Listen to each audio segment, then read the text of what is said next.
Сәлем достар, қалдарыңыз қалай? Бүгін мен сіздерге Guild деген компьютерлік ойын туралы айтайын деп отырмын. Өткен видеода осы компьютерлік ойынды қазақ тіліне аударған Telegram арнасы туралы айтқан болатынмын. Бұл видеода сюжетті айтпадым, спойлер болмады.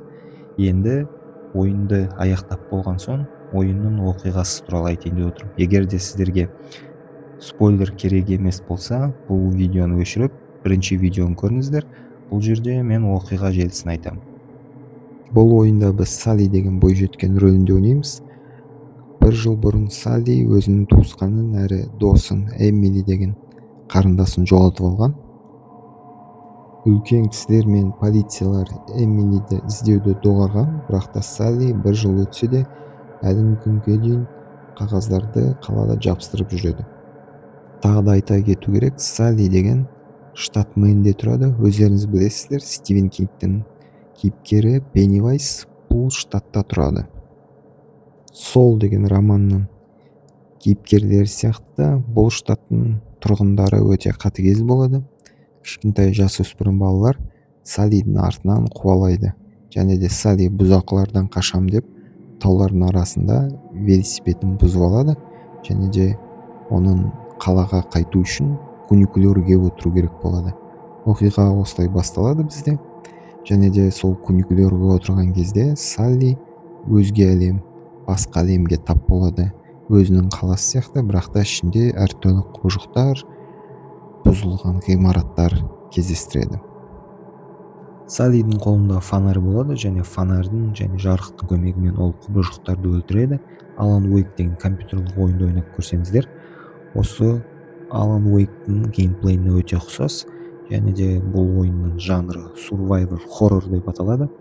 Бұл ойындарда көбінесе ойыншыға аз ғана берілген ресурсты үнемді пайдаланып, ойынның аяғына дейін сол ресурсты сақтап, құбыжықтарды өлтіру болып табылады. Бұл ойынды қазақ тіліне аударған Telegram каналы туралы айта кетейік. Бұл видеоның астында мен сол Telegram арнасының сілтемесін қалдырып кетемін. Сол сілтемеге өтіп, өздеріңізге компьютерға және Nintendo Switch'ке қазақ тілді патч жазып алсаңыздар болады. Және де сіздің ойыныңыз осылай түгел қазақ тілінде болады. Сюжеті, ішіндегі мәзірлері бәрі қазақ тілінде болады. Мен сіздерге осы қазақ тілінде жазылған мәзірді көрсетейін. Не баптаулар, жүгіру, баптау түрлері, қозғалыс бәрі қазақ тілінде.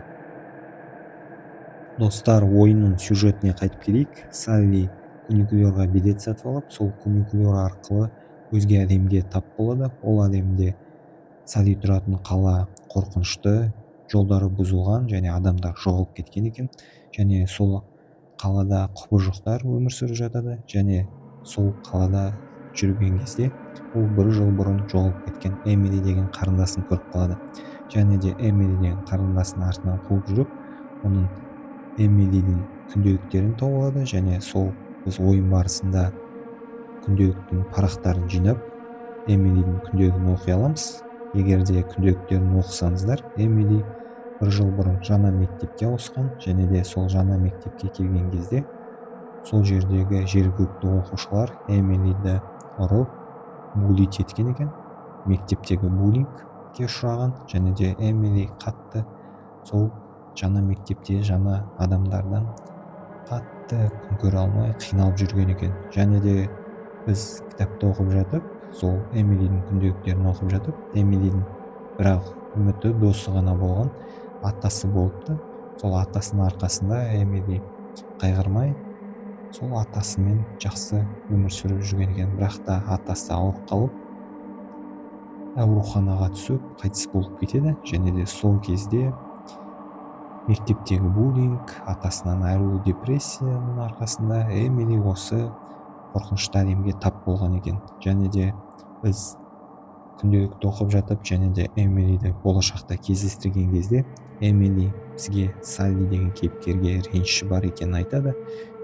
Оның реніші Саллиді Эмили өзінің досы, құрбысы деп санаған, бірақ та Салли одан 1-2 жас үлкен болғандықтан Эмилиді менсінбей, оның жаңа мектепке келген кезде буллингке ұшырап жүргенін көрсе де, оған қол ұшын бермеген екен.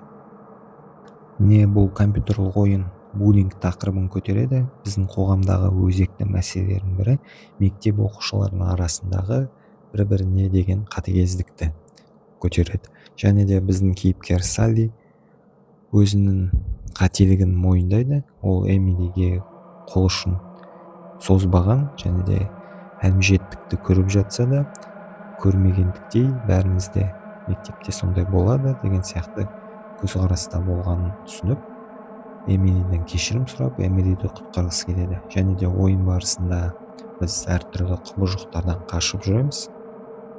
Ойындағы құбыжықтар бұл адамның ішіндегі психологиялық фобия екенін түсінеміз. Эмилидің ішіндегі қорқыныштарынан туындаған монстрлар екен. Ойында бонустар да түседі. Ол фонарьға батарейка және ингалятор. Фонарь өзіміз білеміз, құбыжықтарды, монстрларды жарықпен өлтіреді, ал ингалятор болса біздің кейіпкердің денсаулығын жақсартады. Ойында және де басқа да кейіпкерлердің хаттары кездесіп жатады.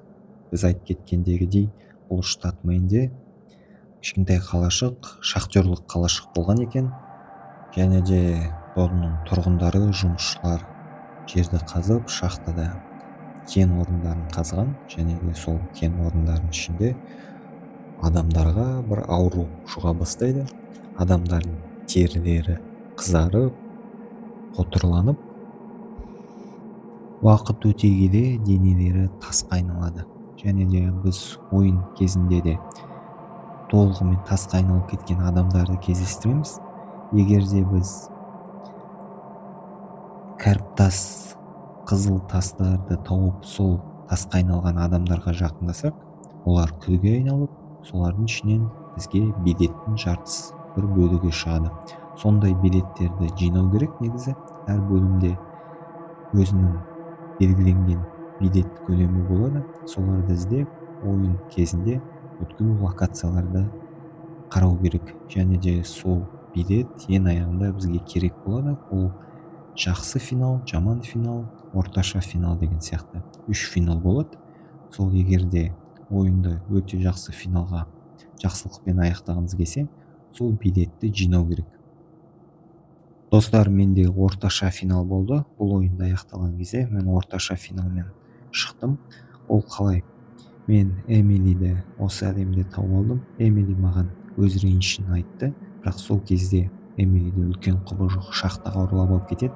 Мен оның артынан қуалап, құбыжықтан Эмилиді құтқарамын. Және де куникулерға қайтып келген кезде бізде осы әлемге алып келген сиқыршы шал өз тапсырмасын айтады. Бұл куникулермен өту пайдалану үшін билет керек. Және де осы әлемге түскен кезде сен бір билетті қолданғансың, сенде бір билет бар, ал Эмилиге 2 адам өздерінің әлемдеріне қайту үшін 2 билет керек дейді. Және де мен өз билетімді Эмилидің қалтасына салып, Эмилиді құтқардым. Эмили жақсы өмірге қайтып келді да, біздің бас кейіпкер Салли осы құбыжықтардың арасында қалды. Бұл орташа финал деп ойлаймын, өйткені Эмилиді құтқардық, бірақ та өзіміз құбыжықтарға жем болып қалдық. Және де нашар финал бар. Ол сол ең соңында біз өз билетімізді өзіміз қолданып, Эмилиді осы әлемде қалдырып кетсек, қорқыныштылар әлемінде қалдырсақ, Эмили осы әлемде қалады да біз құтқарыламыз. Бұл өте нашар финал деп ойлаймын. Бұл нашар финал не үшін? Өйткені ойын барысында Эмилидің күнделіктер парағын оқыған кезде Эмили біздің қарапайым әлемде де өте көп зардап шеккен көзіміз жетеді. Және де оны ойын барысында қатты айып кетемін. Және де Эмилидің тірі қалуы бұл нағыз әділдік деп есептеймін. Бұл ойында жақсы да финал бар. Ол үшін ойын басынан бастап бүткіл локацияларды зерттеп, билет бөлшектерін жинау керек. Егер де ойын аяғында бізде билет бөлшектері толып тұрса, бізді басқа әлемде көмектесіп жүрген ата, сиқыршы ата бізге бір толықтай бір билет жасап береді. Сонымен біздің ойын аяғында 2 билет болады. Ол біреу біздікі, біреу Эмилиге арналады. және де біз күнікілерге отырып екі билетті қолданып өзіміздің бейбітшілік әлемге қайтkeруге болады. Бірақ та бұл ойынның аяғында өзіміздің әлемге қайт келген кезде Эмили қайтадан буллингке ұшырайды ма, және де оған біздің кейіпкер көмектесе ма деген сияқты сұрақтар қалады. Өйткені өздеріңіз білесіздер, күнделікті мектепте, жұмыстарда, өзіміздің қоғамда күн сайын адамдар буллингке ұшырап жатады. Әлімжеттік деп аталады. Ол армияда да бар. Көбінесе адамдар тобыр көп адамдар бірігіп, жиналып, ең әлсіз адамды таңдайды да соған күн көрсетпейді, мазақтайды, күш көрсетеді. Ол біздің екі кейіпкер осы қияли қорқынышты әлемнен қашып біздің әлемге қайт келсе де олардың өмірлері қандай болады деген сұрақ қалады бұл ойынның финалында.